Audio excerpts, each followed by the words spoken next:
मला तुमच्या computer skills upgrade करायच्या आहे? दिशा कम्प्युटर इन्स्टिट्यूट घेऊन आले आहेत महा डिस्काउंट ऑफर। आता कोणताही कोर्स करा फक्त 1800 रुपयांमध्ये। राजौरी जिल्ह्यातल्या वेगवेगळ्या भागामध्ये सध्या मी फिरतोय आणि जम्मू काश्मीरच्या वेगवेगळ्या भागामध्ये पाकिस्तानच्या हद्दीतून ज्या पद्धतीने तोफगोळे टाकण्यात आलेले होते आणि ड्रोनचा हल्ला करण्यात आला होता त्याची विदारक दृश्य सध्या राजौरी जिल्ह्यामध्ये पाहायला मिळत आहेत। हे डांगरी गाव आहे राजौरी जिल्ह्यातला आणि इथं आपण पाहतो की हा खड्डा जो पाहायला मिळतो इथं हा तोफगोळा पडलेला होता आणि इथं तोफगोळा पडल्यानंतर आजूबाजूचा सगळा परिसर जो आहे तो पूर्णपणे उद्ध्वस्त झालेला आहे। ही नवी कुरी कार पार्किंग मध्ये उभी होती हिची सुद्धा काय अवस्था झालेली आहे ही सुद्धा आपल्याला पाहायला मिळते। संपूर्ण कारची सगळी जे काही सगळ्या बाजू आहेत त्या पूर्णपणे फुटलेल्या आहेत, सगळ्या काचा फुटलेल्या आहेत, त्याचे सगळे लोखंडी पत्रे जे आहेत ते सुद्धा आता बाहेर आलेले पाहायला मिळतात। तर त्याच्या बाजूला या कारच्या पाठीमागे एक खोली होती ती सुद्धा पूर्णपणे उद्ध्वस्त झालेली आहे। आतमधलं सामान सुद्धा अस्ताव्यस्त पडलेलं आहे आणि एक मोठा झटका या सगळ्या कुटुंबियांना मिळाल्याचं पाहायला मिळत आहे। या डांगरी गावामध्ये ज्या ज्या वस्तींवरती ज्या ज्या घरांवरती अशा पद्धतीचे हल्ले झालेले आहेत ते सुद्धा पाहायला मिळतात। मोठ्या प्रमाणामध्ये नुकसान लोकांचं झालेलं आहे। सुदैवानं इथे जीवितहानी झालेली नाहीये, मात्र रात्री मध्यरात्रीच्या सुमारास ज्या पद्धतीने इथे हल्ले झाले त्यानुसार अंधाधुंद गोळीबार आणि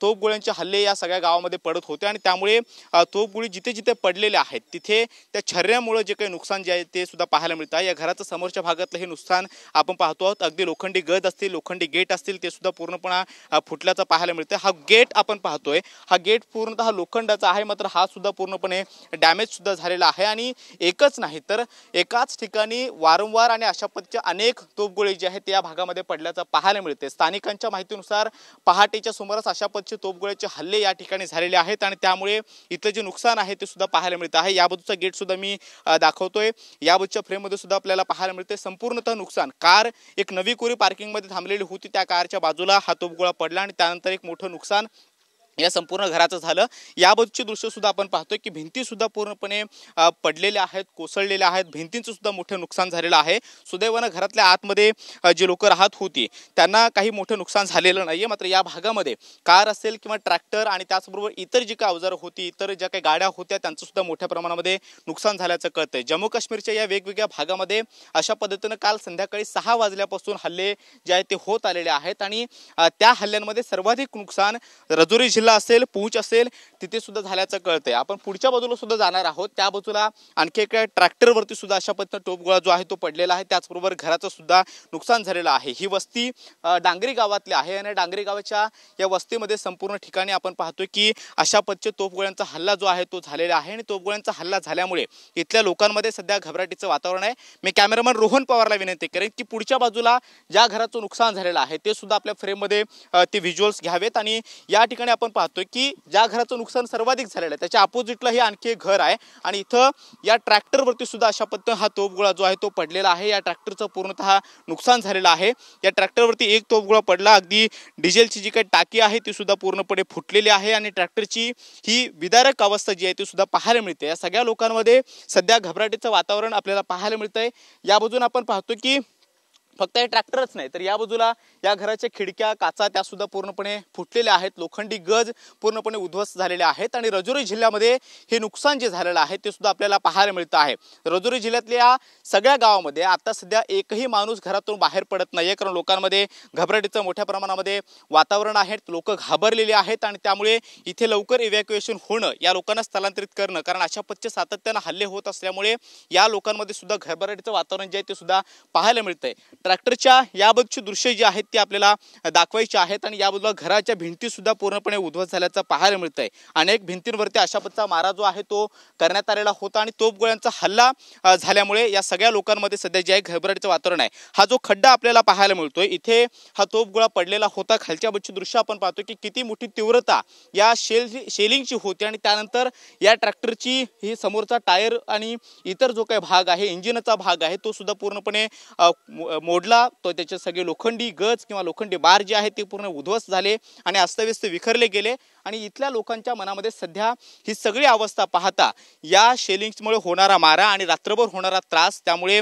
लोकांनी इथल्या स्थलांतरित लवकरात लवकर आम्हाला करावं अशा पद्धतीची विनवणी केलेली आहे। पुढच्या बाजूला आपण पाहतोय की ट्रॅक्टरच्या बाजूला ज्या घराच्या भिंती आपल्याला पाहायला मिळत आहेत त्या भिंती सुद्धा पूर्णपणे डॅमेज झालेल्या आहेत। राजौरी जिल्ह्यामध्ये सध्या जी काही ती प्रशासकीय यंत्रणा आहे ती काम करते आहे, लोकांना शांत राहण्याचं आवाहन करते आणि कितीही मोठा आवाज आला किंवा काही झालं तरी आपल्या घरातून बाहेर पडू नये अशा पद्धतीच्या सूचना ज्या आहेत तिथल्या लोकांना जे ते प्रशासकीय यंत्रणा देत आहेत. मात्र या शेलिंगच्या माऱ्यामुळे राजुरी जिल्ह्यामध्ये जे काही नुकसान झालेलं आहे ते सुद्धा आपल्या कॅमेऱ्यामध्ये पाहायला मिळते. पुढच्या बाजूला आपण पाहतोय या घराच्या काचा या पूर्णपणे उद्ध्वस्त झालेल्या आहेत. फक्त असं एकच ठिकाण नाहीये, तर राजुरी जिल्ह्यामध्ये अनेक असे विभाग आहेत, ठिकाणं आहेत जिथे पूर्णतः अशा पद्धतीने शेलिंगचा मारा जो आहे तो इथल्या लोकांनी पाहिला, त्यांचे आवाज ऐकले, धमाक्यांचे आवाज ऐकले आणि त्यानंतर इथल्या सगळ्या लोकांमध्ये जे आहे ते सुद्धा हे पाहायला मिळतं. काही लोखंडी भाग आहेत ते या ठिकाणी आपल्याला पाहायला मिळतात. हे अशा पद्धतीचे हे लोखंडी तुकडे जे आहेत ते इथल्या लोकांनी पाहिलेले आहेत. ते लोकांनी